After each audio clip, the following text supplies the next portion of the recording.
Hello, hi. Our kind of cobbled together video situation may fall over because we're missing a piece to the tripod, so don't be startled if that happens. This is, I guess, our fourth video in what is a series of videos. These are all very rough. The reason I'm making them is to refine them later while I put together what amounts to, I suppose, a personal paradigm. This is going to be some of the meat and potatoes of where I'm coming from and what I'm doing. How to make this simple. It's reached the point where, to my knowledge, I happen to be one of the only people in the world who seems to be interested in what I'm specifically interested in, which is the relationship between hard copy and what we could call VR, augmented reality, and other situations.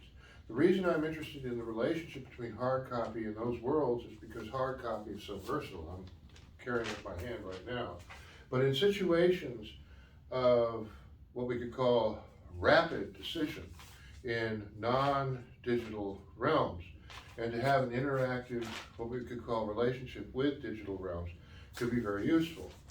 So what I'm going to do is, I came up with a company which I thought was kind of clever a while back, which I'll just call Oculus Sketchbook, okay? And the reason I came up with Oculus Sketchbook as kind of a name for something.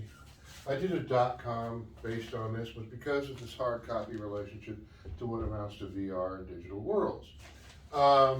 The point of departure we can call technical documentation. And technical documentation is incredibly important. Because everything has instructions. Everything is in a catalog. You could call the dictionary a technical document. The internet might be called a technical document.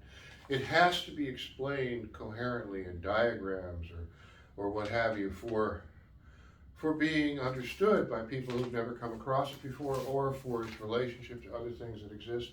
And so I have, a few years back, without being too obtuse and going on too much, started a company called New Logistics Search, because basically the amount of technical documentation in the world is just going to expand to keep up with all of the technology and all of the rest of these conditions.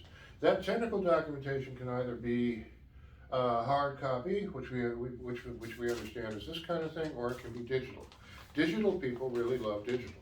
And so Oculus came up with something called color space, which is the reason I'm bringing up color space is because it's kind of clever.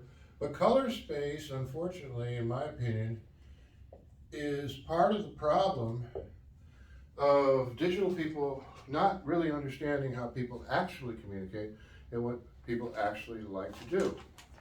So a friend of mine who had a VR company a few years back called Chronos, which was a pretty nice little VR company, asked me if I could do something one day when I had space for doing things. And it was, could I do what amounted to I'll show you how this works. The drawing is basically works like this. He asked me if I could do these, and I learned how to do these because they're very useful. This is going to be a VR, we'll call it a VR wallpaper kind of VR wallpaper grid, okay? It has a much more specific, almost Latin term or Greek, or what orthophilic, whatever, la-di-da grid, but this is basically how the grid works. It needs to be two squares, okay? Facing off against each other with a line right straight down the middle, okay? And then a line right here, a line right here. And if you notice, anybody can draw one of these if you know what you're doing, okay? So you connect this kind of like this.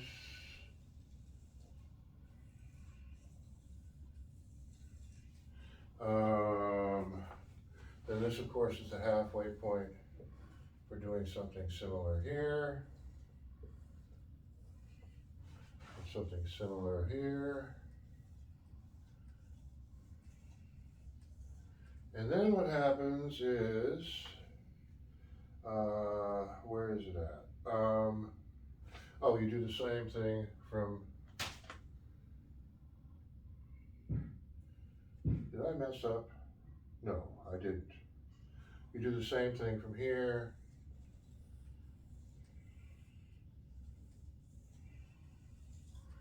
And from here. And then you kind of round this off like this, round this off like this, round this off sort of like that, round this off, etc. Now this grid, simple grid, right? You draw things on this grid, right? Anything you draw on this grid following these lines, okay, will follow what amounts to a form of perspective or gridding that leads to the illusion when it's put into, it's a simple file, will lead to the illusion of you being standing in the center of a space, which looks like a sphere, that when you look up and around has this as wallpaper. So we'll just call this wallpaper. Now, this is cool, right? And very easy to do. And so the idea I had, which because I was working on coloring pages for kids at the time, was it would be very cool to have coloring pages, right? That kids can draw on, that have things done in this kind of grid form that become this when they're put into simple VR. Now, there is something that makes VR really simple, but it's a little bit rough, which is that your average, or we won't call it average, a smartphone with the right cardboard setup can become primitive but acceptable VR, sort of like a ViewMaster, okay? So it's very primitive. So really for the cost of cardboard and some paper and doing a few other things, kids could basically have what amounts to something fun to do with coloring or whatever, and then they could look at it in VR and they'd be in their world or whatever's going on. And this simple world of coloring pages can be nothing more than files, really. And it was at this point when I thought of this as promotion for VR development that I got happy and came up with Oculus Sketchbook. Okay, now this is very simple, kind of basic, but what makes this, what goes kind of pushing one step beyond this, is some of the other things that I'd like to do with coloring pages, which are, this is my script, my rough script. Okay, so in the land of technical documentation, which is where I'm going with this. We'll call this part A. Okay, part A of technical documentation. Part B is what I'm doing with QR codes, okay? So part B, I'm very interested in QR codes, okay? Because of another video, and that video should explain parts and pieces of that. But QR codes create a very interesting way of, they can find addresses, deliver stuff to that address, and also create addresses for things online or in networks. They have relationships with networks and relationships with phones, okay? So I'm interested in doing series of coloring pages, for instance, that, for instance, one, UNESCO would be kind of cool, which is, landmark sites around the world. Okay, another one, Wikipedia, okay, could have, these are QR codes. Now what makes this interesting is, we'll call this articles, no, this is the QR code thing. So you could have, this could be about anything. Well, what's a good thing to put from Wikipedia? okay, planets on Wikipedia. And over here, the Taj Mahal, right? Or something, right? That's a bad drawing of the Taj Mahal. Okay, so what happens with the Taj Mahal? You've got the coloring pages, but this sends the phone to the article or the background information or whatever. And this again is very easy to do. All you do is create files and line drawings. So you have to realize here, we're looking at very simple line drawings, incredibly simple line drawings with QR codes or matrix codes, having an instant relationship with what could be called the internet or networks. Or addresses, internet, we'll just call it addresses because that's really what it is. Now, this is a very versatile world to create out of thin air. You can do all kinds of things with this kind of stuff. All you have to do is do line drawings, use matrix codes effectively, and then deliver something on a thumb drive or something. You know, this is your network for delivery, right? Okay, and then just maintain this relationship. If you included your own browser, for instance, I have, for instance, these ideas. I want to do a proprietary matrix code, for instance, and that was part of the other video. A proprietary matrix code would be, or reader, proprietary reader, and a very simple browser that's similar to the other browsers would mean that all the QR addresses that are created, and the whole thing could be a few pieces of paper, a thumb drive, right? Cardboard for your VR, right? And you're instantly engaged with something that's up to speed for what Oculus is doing and what a lot of other things are doing. Now, I had said earlier that the relationship with hard copy is really interesting. And one of the things that happens in the world of hard copy is what we could call training. And so what happened for years and years and years in the world of training is that I worked with companies like Boeing and school districts. Let's see, thinking of a couple of others. Yeah, it was Boeing, school districts, and then there was another big one. I can't remember what it was, but it was like Boeing took up a lot of energy. So what we did was we did division by division through Boeing, and I'll use that as an example. I drew piles of illustrations of orientation and what amounted to procedural training for maintenance. It was mostly maintenance, but maintenance happens to be one of the biggest industries in the world. Okay, so there's a lot of equipment in maintenance, and there's a lot of locations in maintenance. So hotels and school districts, and let's see, all kinds of things use, oh, that was the other one, I think, school districts? Blah. Anyway, so there was Boeing, the school district, Pacific Medical Center, a little bit of Microsoft, et cetera, where I did this kind of thing. Illustrated material for locations and equipment. Okay? And the interesting thing about locations and equipment and orientation is this goes back to the new logistics issue where there's always a new piece of equipment or a new location or a new procedure. Now, to enter the system and do this digitally is a bit of a pain in what we could call it the ass, maybe?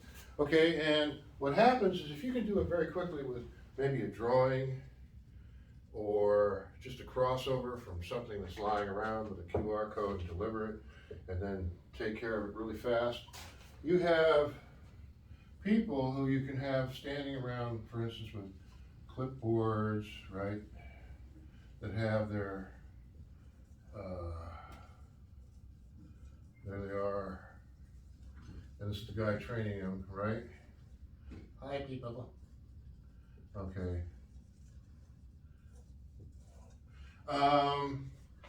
What happens is that the material that he's handing out or that they're, you know, playing with or whatever, it goes directly into this and has a relationship with these formats. And you say, why would you do that way? It just trust me that it's useful to be able to hand out something really fast and not be a technical wizard that will directly relate to the code and to the filing addresses and all the rest of it that are already in the system, especially if this happens to be the Hilton hotel chain, right? Or or something like that. Or, in my experience, what would be Boeing, which is a small airplane company. Okay, now, the direction I'm going after this, well, orientation and training, plays into, with equipment and locations, plays into this nicely, okay? But then let's not forget about the world of gaming, okay? The world of gaming, science fiction, stuff like that. These two worlds are becoming closer and more closely related because, for instance, I'm working on a project now where I'm doing a few illustrations for one of these Martian training situations, which is kind of interesting. And there's going to be more and more and more of that. I don't know if people, you might not remember when the moon shot situation was such a big deal. You get your cereal in the morning and you pour it into a bowl and little lunar modules would come out of your cereal box because basically they were putting, you know, astronaut stuff was everywhere and kids loved it. And so we're entering that now with what could be called component modeling and consumer interest in all kinds of things that have to do with worlds both fictional and non-fictional. In the world of architectural rendering and in the world of technical documentation, this tradition of hand-drawn material is actually very, very, very important. I happen to be an artist that prefers to draw things by hand on paper. I like doing things this way. A lot of people like doing things this way.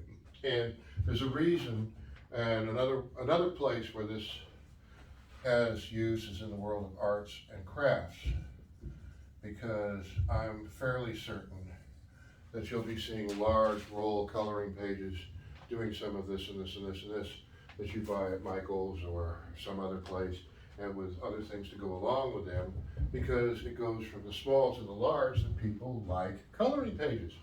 They like coloring pages, and I'm going to put coloring pages under color space because they like putting it out on a table, and they like sitting around it and having real interaction with other people while they're making this little world. Now, children and grown-ups like to see their world after they're done completing it, right? They like to see it, and then they like to share it. So we have a relationship, like I said, with training and the rest of it, where you have what we could call real human interaction combined with digital interaction. Now, in the world of grids, for instance, this is also important. I came up with this, but I'm sure somebody else has already come up with it, is that if you have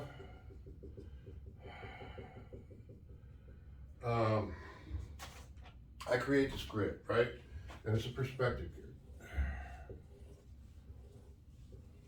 And it's working off of 2-point perspective, okay? Now, what's very interesting about matrix codes, we'll go to matrix codes here, is you can create your own language with matrix codes, meaning I don't have to use QR codes. I could use little weird things that I make up myself, right? You could do a lot of that. Okay, so what happens is, think vocabularies of ready-made objects. In the world of ready-mades, and we'll just put ready-mades here, they're already doing it for VR and augmented reality, where you can get yourself little ready-mades of the elves' castle or this or that or whatever else is going on. I'm interested. This is fun to me. I mean, this whole thing of ready-mades is actually really, really cool. You can have a whole vocabulary of what could be called standardized parts, okay?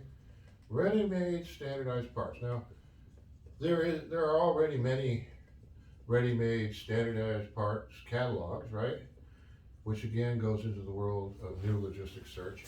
But standardized parts catalogs are great. And what happens is that they're common. So let's pretend that there's going to be a world of standardized parts catalogs for VR and augmented reality very, very, very fast as this thing moves along. The part I like about what I came up with here, which I know somebody else had to do, is that if you're a decent enough artist, right, and you have one of these grids where it's been plotted out, what these, you just put in, well, this is like meters or microns or whatever this is, right? You figure that out, okay? That's what your increments are measured in. And then what you do is you draw rough versions of the objects you want pretty much in proper proportion on this grid, right? And then what you do is you specify them. You specify them with one mark, and that will find it in the catalog, find. And then you specify it maybe with another mark, or augmenting this mark maybe, and what you have is connection, okay? So what this means is very fast. You could have a piece of paper that complements this piece of paper, where you just bang out things, or these could be coloring pages, for instance. You know, you pick out what you want, and you color it when you augment the mark. But the main point being is that these are VR objects waiting to be delivered to the VR world here, which is this wallpaper sphere that we have here. Which means that the wallpaper sphere,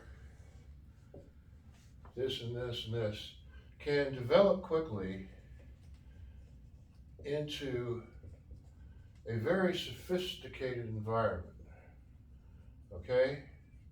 So from primitive to sophisticated,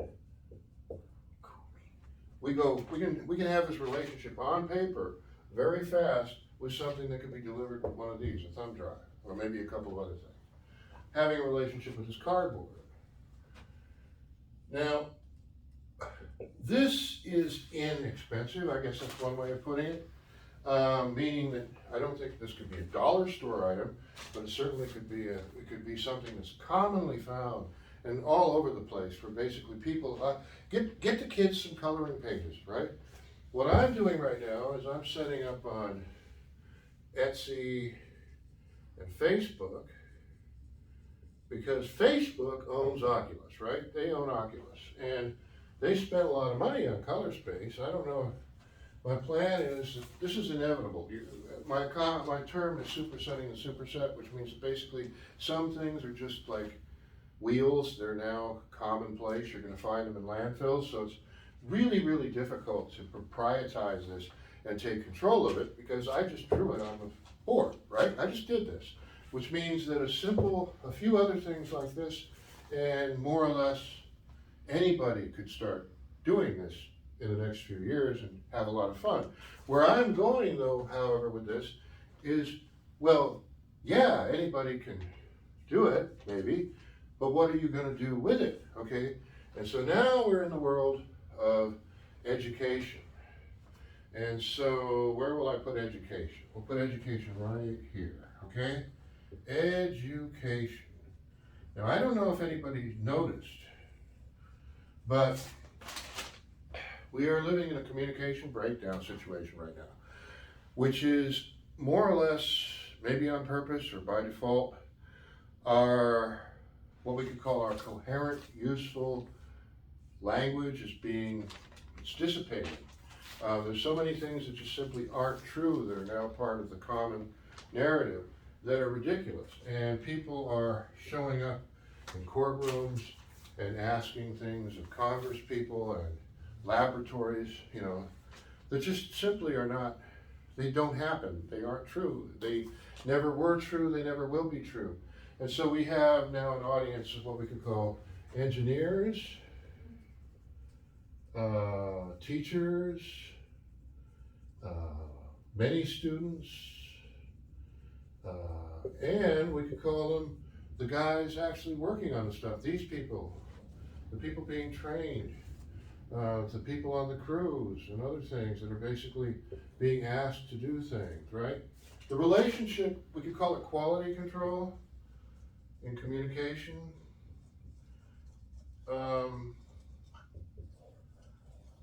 Quality control is incredibly important, and having a coherent what we could call literacy issue is very important. You can't take it for granted that people understand things like architecture or construction or science or any number of other things just, you know, because they do. They have to be trained and it has to be brought to their attention. And then there's a coherent, what we could call, I don't know what the right word is. Chronology is actually useful because it's like parts that have to be put together in a certain order. Or there's an order to things, okay? And that is what is important in this exercise of, again, I'll put in literacy. There are many concerned people in the world of literacy now, I'm sure.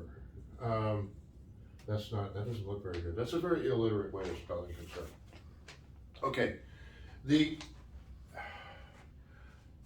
is why inexpensive relationship with what amounts to the advanced, the very advanced in VR and augmented reality, coming back to the very simple and hard copy, is so important as a part of what we could call the literacy paradigm, okay? I see this as being incredibly useful, mostly from the realm of how I was oriented to the world when I was brought up. My parents were librarians. I was raised by librarians, they weren't wealthy librarians, but it was very nice to be raised by librarians.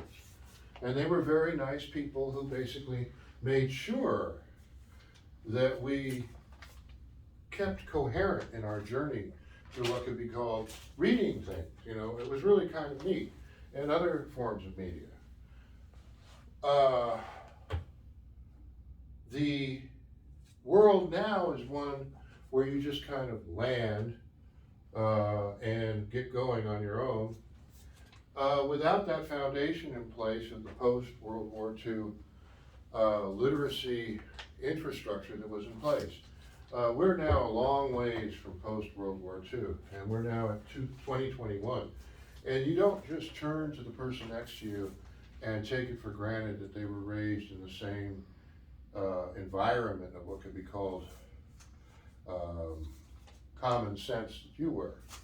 I won't digress on that subject too long, except that reestablishing or creating the relationship between very abstract, it may look like it's not abstract, but it is. In order to achieve this virtual world, a great deal of abstraction is happening. It has a relationship with the concrete, and I think that this is what's nice about this, that this is the concrete. It can be hand-drawn very easily with a few tricks, and now you have a relationship between the abstract and the concrete that most people can get their hands on.